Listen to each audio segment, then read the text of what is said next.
What is up, Knife World? Alex here, bringing you another video. Today we're going to talk about the RJ Martin Q36. For those of you who don't know this model, it's basically RJ Martin's one of his first famous designs in liner lock form. This is a newer one, which we'll talk a little bit about some of his newer aspects in a little bit. But I wanted to open this up with, why did I buy this? I've had an RJ Martin Q36 before. The variant I had zirconium bolsters, orange peeled, marbled carbon fiber, zirconium milled pocket clip, and Sanmai blade, I believe. We'll talk about some of the differences too, but I eventually sold that knife. And as I was rebuilding my collection as of late, I felt like I wanted another one. There's a reason that the RJ Martin Q36 is a classic. I'm taking that from my buddy Caleb, who said that. And what I mean by that is there's a reason it's so popular. There's a reason that he's still making this model almost, 20 years later. I think the Q36 model came out in like 2006 or 2007. And at the time it was actually a thumb stud. And then not too long after that, he made it a flipper. And it pretty much took off quickly. I'm going to give credit to Jim Skelton for introducing the Q36 to me and probably a lot of the other knife enthusiasts. And it's kind of the king of flippers is I think how I would describe it. Back in the day, not all flippers were great. Like they had a lot of cool things. Maybe some of them had really great actions. Maybe they had really intricate designs. But I'd say at the time, RJ Martin was known for having the action. I think that generally he kept a consistent action throughout all of his knives. Whereas a lot of the makers, sometimes they'd have one or two knives that had like just totally incredible actions.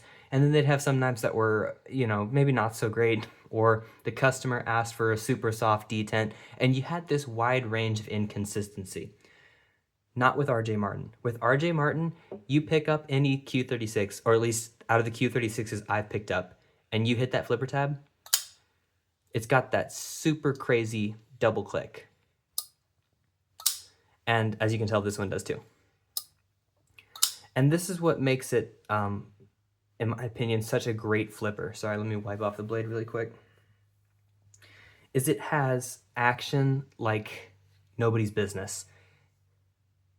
This one is modern. Like I said, I think it was built 9 months ago. The one I had before was probably 10 years old. And they both flip incredibly. And I think RJ Martin has been very consistent over the years. So I'm going to take you on a tour of this one and we'll talk about it. And then I have a few discussion points that I actually wanted to discuss as well. Because this knife has been around so long, its price has changed, and I think its value proposition has changed. And I kind of want to talk about that as a generic statement and relative to the Q36 specifically. So let's take you around it. Let's flip it a bunch. Let's see if I can't blind you with the mirror polish blade. It's a mirror polish and then it's stone washed. So I apologize that you're going to see a lot of my lights around, and I'm going to try and get it to where you can see some of the detail too. But if you look right there, you can see his signature, RJ Martin. I think it's kind of etched in. In person, you can see it pretty well. It's not super obtrusive. I tend to like my blades pretty sterile, and maybe that's because it's kind of like ghosted in. It's not too bad, but it's there. Like I said, super high polish with kind of a stone wash finish to it, which is pretty unique. Because it's mirror polished, it probably resists corrosion pretty well, because mirror polishing it reduces the surface area, and when you have reduced surface area, you typically get less corrosion issues. And then the stone washing hides wear really well. So although mirror polishing is totally not my thing because it doesn't hide wear, the stone washing is my thing because it does hide wear. And I haven't used this one. This one hasn't cut anything. The previous owner also didn't cut anything. So I can't speak to how well it holds up wear, and I'm not going to know that for another 10 months because, as you know, I'm doing my 365-day carry challenge with my Jeremy Marsh Vanquish. I'll pull that one out here in a bit. We have these titanium kind of orange peel bolsters. Looks great. Hides wear, love it. And beautiful carbon fiber. Again, I'm a big carbon fiber guy. I have a bunch of knives that sport carbon fiber. I know it's not super in favor compared to other materials, but I love it. It's usually a base option when makers are specifying your build, so it doesn't cost a whole bunch. It's strong, it's light, it's easy to carry. I'm into it. As you can see, continuing around, carbon fiber backspacer. We've got some nice cutouts there. They don't provide a ton of traction, but they look nice. We do have a lanyard hole. I actually did sport a lanyard on my previous Q36. I'm undecided. Excuse me. I'm undecided if I want to put a lanyard hole on this Q36. Continuing around here, we have a milled Damascus pocket clip, and this one has its kind of a, we got a bunch of milling on it. I think on his newer models, where he does frame locks and milled titanium frame locks usually, the milling lines up with that. On the Q36, there are no mill lines, so I wouldn't say it looks like out of place, but I think with the other designs, it like lines up really well. And as you can see, we are a liner lock. This is one difference that I want to talk about, new ones compared to old ones. RJ is now putting these steel inserts into all of his knives as far as I know. I have mixed thoughts on it. As far as steel inserts in general, I would say I generally support them. Steel on steel contact, which the liner steel interfaces with the blade steel, is going to be a long-term, stronger solution than titanium on steel, even if the titanium is carbonized. That's because steel is typically harder than titanium. So when you have a hard blade interfacing with a carbonized titanium liner, eventually the carbonization wears down and you start to interface with softer titanium. And what happens is you start to develop lock rock and potentially induce a failure. Now, I'm not going to lie, I haven't experienced that with any of my titanium frame locks or liners or anything. So I'd say that's maybe more my paranoia than founded in experience. That being said, I know that a steel interface on a steel blade is going to last longer. So in that way, I support it. Ironically, RJ has this steel insert protruding up. And when I first got this knife, I didn't realize it did that. Again, my old Q36 didn't have that. This was a new thing as of maybe a couple of years ago. And I got that and I was like, oh my God, that's terrible. What the hell is going on with that? And he actually uses it as an interface point for your finger. And I wasn't used to it at first because none of my other knives really have that. I'll pull out a few here just so you can see. You already know the Jeremy Marsh Vanquish. You can see he's just got it. This is a little more normal. He's just got it chamfered out for you so you can get your thumb in there and you can actuate that lock. This is like what I expect. And this doesn't bother me. I mean, it's intuitive. Your finger slides right where it needs to go to engage that lock. It totally works.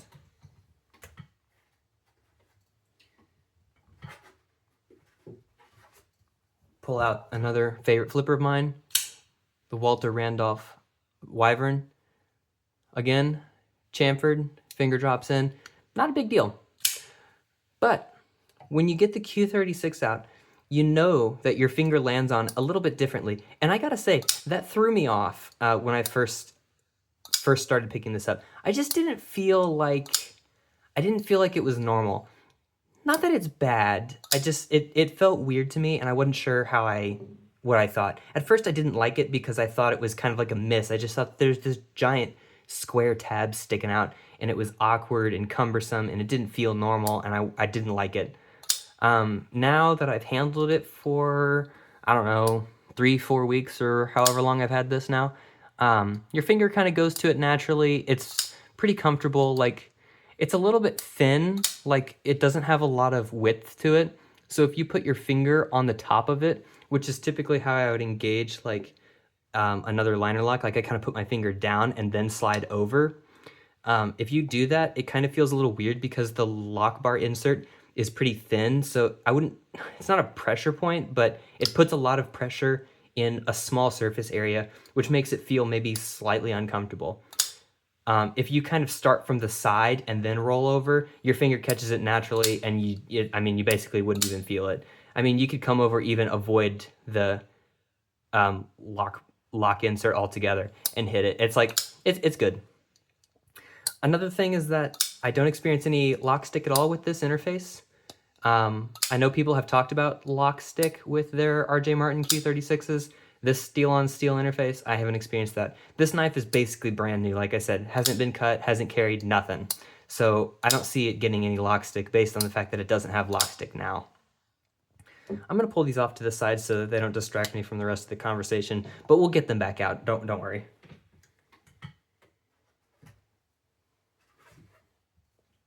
Okay, so just talking about the Q36 in general, continuing around, you really know what to expect with RJ Martin. His interface is perfect. You don't feel any gaps. There's no obvious any defects there. It's exactly like what you'd expect on a knife of this price. Its interfacing is perfect on the back, perfect on the back spacer to titanium liners to carbon fiber scales, perfect. I have no complaints. It's exactly as like what you'd expect it to be. Another thing that I really enjoy about this knife is that it is super, super contoured. As you can see, he's got some thick points starting by the bolster, and then he tapers it way down, and then he brings it thick again so that it can kind of like swell in your palm and you get like a pretty full grip. And then again, tapers it down, and then tapers it back out towards the end of the knife there. And this knife is wicked comfortable in your hands. I have medium large hands, and as you can see, this knife has way more handle space than I need personally. So if you've got big hands, the Q36 is totally in your wheelhouse of a comfortable knife. That being said, this knife is wildly comfortable to handle for me, and I've never heard anybody complain about it. In the reverse grip, it's maybe a little weird because my thumb sits so high. If it was a little bit shorter, I feel like that would be normal. I don't use my knives in reverse grip, so it doesn't bother me, but I guess if you do for some reason, there you go. The finger choil there in front locks your finger in nice, and because RJ has that nice big flipper tab, it acts as a finger guard. It's great. Totally into that. Doesn't bother me one bit. A lot of people get really weird about big flipper tabs, and I don't really quite get that, to be honest. Let me pull out these two. This is the Jeremy Marsh Rockstar. It's got a gigantic flipper tab. A lot of people look at that and like gawk. RJ Martin has also a huge flipper tab. It's maybe slightly skinnier in this direction, but it's pretty much just as tall. I don't hear anybody whining about that flipper tab. Not that people wouldn't have complaints, but I hear a lot of people complain about this flipper tab. Not a lot of people complain about that flipper tab, and I would say they are like just as intrusive in the pocket, in my opinion. So I guess that's interesting. But here's another flipper tab. Also kind of acts as a guard. It doesn't bother me. I have several knives with these bigger flipper tabs that act as guards. Doesn't bother me at all. Let's get these off the table again.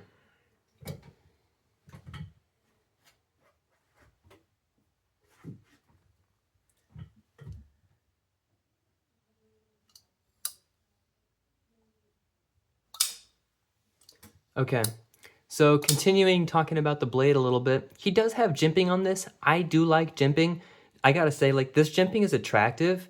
It doesn't grip you at all. Because he mirror polished it, including the top, your fingers will glide right over this. I still like having it, but I am not under the illusion it provides a lot of traction.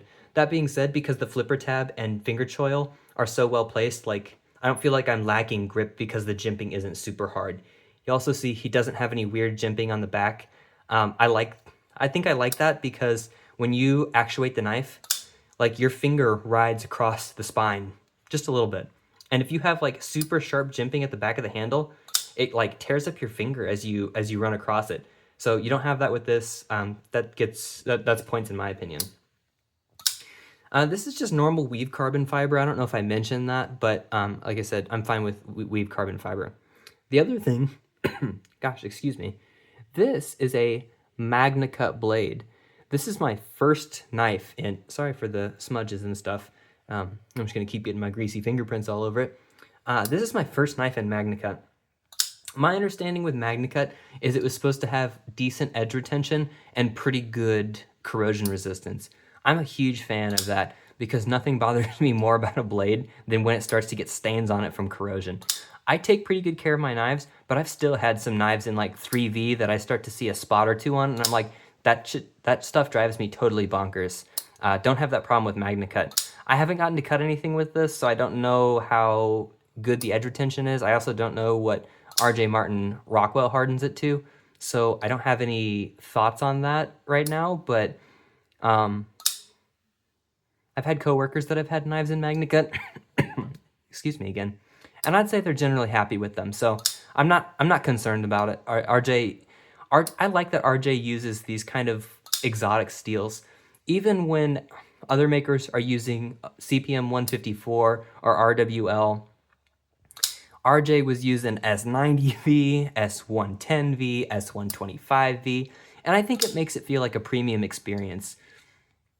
Because you see CPM 154 on production, like cheaper knives. Not that there's anything wrong with that because it's a good steel, but like if you're paying like good custom money, I kind of want something that feels a little more sexy, you know what I mean? And Magna Cut checks the box, S125 checks the box. Like I'd say most of RJ's steels check the box. So I'm a supporter of that. Okay. One other thing I want to discuss before we start talking about value propositions. I'm going to parrot this because I haven't asked RJ directly. So I could be totally misspeaking here, and I want to be upfront about that. But way back when, I heard that RJ Martin did not recommend putting any lubricant in the pivot area. Again, I didn't ask him that. That's just what I had heard on other people's YouTube videos. I don't know if that's true. I do not subscribe to that even a little bit. I know that RJ designed the knife and he's putting the bearings in there, and I'm sure he did his homework on how that affects the knife. I don't subscribe to that because to me, it's hard metal on hard bearings on titanium. And over a long period of time, the bearings will wear down and cause friction in the titanium and blade. And as you add the particulate from the bearings or titanium or blade, you increase that wear. And I don't want my knife pivots being worn out prematurely by the bearings. And so when you put a lubricant in there, you are putting a film between metal surfaces, which reduces the friction, which reduces potential particulate entering the action. And it's my knife, so I can do whatever I want. That being said, you're looking at the action. I did put a little bit of lubricant in this, and again, it was dry when I got it. The person who had this before me, it was as bone stock as you can get. And you can see this thing drops nice and easy. No real resistance. It's not like guillotine your finger off, but it's nice and free dropping. I guess kind of looking at the blade profile, just speaking of the blade, it's a recurve. I didn't realize how much hate there was for recurves until I started looking up videos for RJ Martin Q36s as I was considering buying another one, which is kind of amusing because I had already owned one and I knew I wanted another one. I didn't realize how much hate recurves were getting. A lot of people say they're hard to sharpen. I do sharpen my own knives. I haven't sharpened a recurve before, but I don't know very many people that use their custom knives to the point where sharpening a recurve is even a big deal. So I don't even know why most people care about that. And that being said, if you do want to sharpen your knife, send it back to RJ or buy the correct stone to sharpen a recurve. Like they're stones that are specifically designed to get curved blades, and they have small contact points so that they don't touch the blade in more than one spot as you're going across the edge. That doesn't bother, so having a recurve doesn't bother me at all, and I'm a little confused why it bothers other people. Now, if you just don't like the look of it, I respect that. Like, everybody's got personal preferences, and there's nothing wrong with that. I think recurves are particularly useful because it has like an optimized portion of the belly where as you're cutting something, there's a point where it kind of, the base grabs the material you're cutting, and then as you pull it across, you go into more and more material, and you keep getting more cutting action. This is a pretty thin blade too, so the cutting performance I anticipate being just as good as my old one, which was phenomenal. One other thing I wanted to mention, that tip gets really, really thin. It's probably hard to see. It's really thin.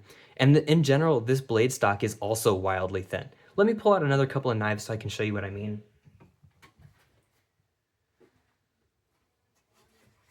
Let's grab these two. The Jeremy Marsh Vanquish, you just saw that. And let's go with the TJ Fisher Lash Flipper. Let's take a look at the blade stock here. You can see the TJ Fisher is much, much, much thicker. Let's take a look at the Jeremy Marsh. Also much, much, much, much, much thicker. And so that's going to lead me to one of my last like talking points about this knife. I'm going to put these off to the side again.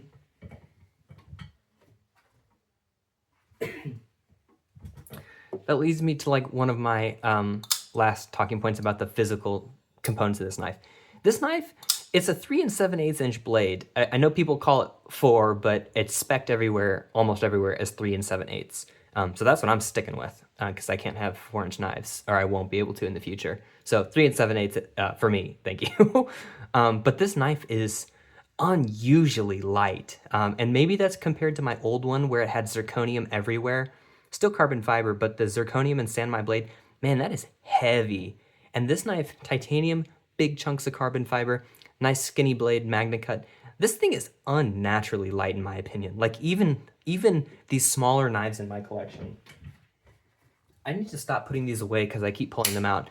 This knife is big and chunky, and this knife, I swear, feels heavier than this knife. I don't have a scale, and I'm not going to get super technical with the measurements, but point being is that for the blade size on this thing, I am shocked how light it feels, which kind of excites me about the carryability of it, because having a like very usable knife reach-wise, but not super heavy, means that it's probably pretty easy to carry. So that's nice. One other thing about I'm going to keep this one off to the side because I am teachable regardless of what they say. Maybe we'll keep it up here so you can have some eye candy. The other thing is that the detent on this particular Q36 feels a lot lighter than my old one. It still has a beautiful double click action, and I don't like, there's a reason this is a great flipper. We'll talk about that in a minute. But it has a slightly lighter detent, and because the action is so good, having a lighter detent on this particular one doesn't bother me. I typically always lean towards stronger detents, but point being is I'm good with this. Okay. It's time to talk value. So back in the day, I had mentioned that I had credited Jim with introducing me to the Q36. Table prices back then were like $850. I think $875 if you wanted lightning strike carbon fiber. Bro, those days are long over.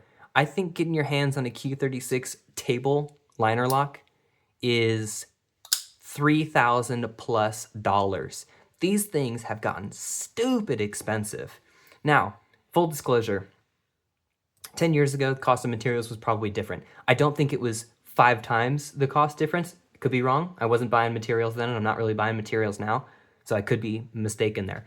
But I'm gonna guess that it was really the demand was high enough to where RJ could charge more money and people were still willing to pay for it. Frankly, that's his decision, and I respect him for charging how much he wants to charge for his knives. That's totally his choice. The knife is really awesome. That being said, there have been some improvements throughout the years. Like I had mentioned, he's always using the latest and greatest steel. He just added this lock bar insert for all of his knives as standard. Some of that stuff, it costs money to develop, and it takes more material and more machining, and so I expect the price to come up. Likewise, food goes up. There's reasons to raise the price.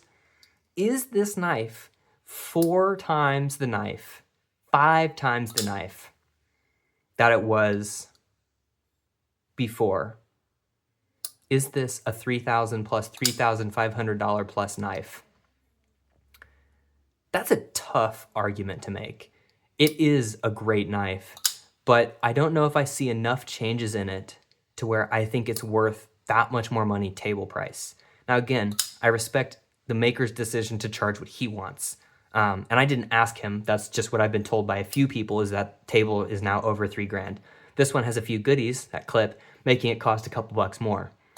But the question is it worth it? It used to be $800, and even when Jim was making his video back then, the table or the secondary market was charging over double, if not triple, for them at the time, right? So you certainly weren't going to be touching one for lower than $1,400 at table 800. It would be easy that you'd see it between $2,000 and $2,400. When I bought my old one, it was between $3,000 and $4,000, but again, it was like a full dress model. This is not quite plain Jane. Again, it's got a goodie, but it's pretty close. And I paid just about as much as I did for this one as I did that exotic one. And the question is it worth it? Is it still worth it? I'm going to say still yes. But I'm going to caveat that with, I think that RJ could maybe be doing some other things to continue providing value for the knife. It certainly has value on its own. There's a reason I'm still buying it. But like a lot of makers have gone to things like hidden hardware. This isn't super new. Like hidden hardware existed when I was talking about when I first started looking at the RJ Martin, as far as I know. So I don't want to pretend that it's like, I think that he could do it. RJ has the skill. This knife is so well executed. I am confident that Mr. Martin has a way to make this hidden hardware. He hasn't done that. And I think that that's maybe something that would continue setting his knives apart from some of the competition, or at least continuing to justify its continued raised price. Maybe that's a fair way to put it. So I think that there's some opportunity to like continue driving value there. But like I said, I still bought this knife. And that kind of brings me to my next point is it still a flipper king? When you think of your best flippers, or the best flippers you can get, is the RJ Martin Q36 still one of them? Now I recognize that back when I first looked at this, I don't think his super slim, or he didn't have a ton of models. He had a few. He had the Devastator and the Havoc and maybe a couple of others. Now he's got the RJ Martin Q36 Super Slim and Helium, or whatever they are. He's got several models where it's, I think, the same length, but it's not a liner lock, it's a frame lock. In full disclosure, those variants don't excite me nearly as much as the liner lock, just because the action is so good, and because it's a liner lock, you can't possibly apply any pressure to the lock bar, which means that the consistency is a lot better. On top of that, his frame locks, a lot of them have like a carbo quartz top scale and titanium back scale, and I don't like that. I prefer having the same materials on both sides, as you can see by the other examples on the table. And it doesn't have to be a liner lock. This is a bolster lock, but you still see same materials. So I'm good with that. That's cool. I don't like it when the show side is drastically different than the lock side. Not into that look. And he does that more for his other models. The other thing is he's doing a lot more collaborations now. Him and Shirogorov offer various models that are collaborative, and they have a similar action to them. I think I've only handled one. It was a soft overkill, I think. I'm not an expert on those models. They are pretty good. Shirogorov makes good knives. They are probably not as good as an RJ Martin only knife. And I think that's because when RJ Martin puts these together, RJ Martin tunes it, RJ Martin knows what he wants the action to be, and when everything is in RJ Martin's control, the knife comes out perfect. Shirogorov is probably one of the best production companies on the market. I think their collaborations are all part of their custom division. Could be wrong there. But I don't think that I don't think that they're as good as just RJ Martin putting them together. And I'm not saying that to say that they're not good. I'm just putting them in the queue according to my opinion. So if you still want an RJ Martin, could you get away with a Shirogorov collab? In my opinion, no. And again, it's not that they're not good knives, but I noticed the difference between an RJ Martin Q36 or one of his other variants and one of the Shirogorov collaborations. They have slightly different blade shapes. There's a few differences that are telltale, but for the most part, I just think that the quality and attention to detail and like how the knife feels is different enough to recognize, and that's why I wouldn't go that route. So kind of back to my question, is RJ Martin still a flipper king, still the flipper king? Well, I have made it a personal journey to work on collecting all of my, like, the coolest, best flippers, at least to me. You know, everybody has their opinions.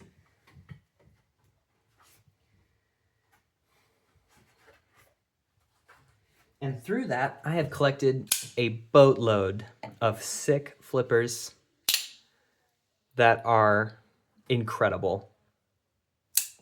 And I have made it this is not all of them, I still have more sitting in the case. And this is like, I felt like I still needed another Q36 because of how iconic they were. They're classic, they flip great, they're really well made. Even at an increased table price, I still think that there's a place for that knife in my collection. And I think that should tell you what you need to know about is he still a flipper king?